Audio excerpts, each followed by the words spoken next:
So just getting in close, looking at the texture of the deposit that's making up the mounds that we're seeing here at the base of Ruapehu on the ring plain, and having a look at these clasts that are making up the majority of this deposit.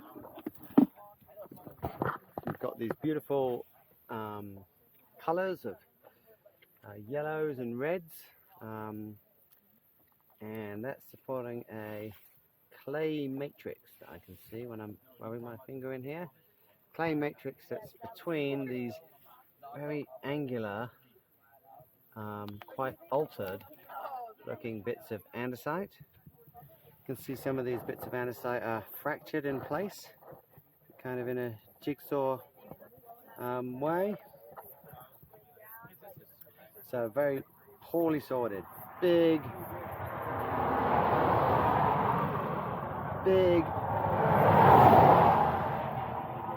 fractured blocks and fine clay. And then above this poorly sorted, altered, block-rich deposit, we've got some soils,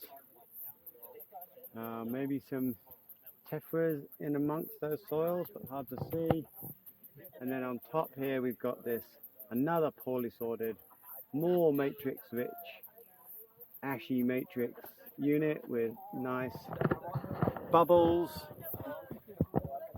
and charcoal, and these things are filling in divots into some areas with a very uneven topography, areas of soil that have been ripped up.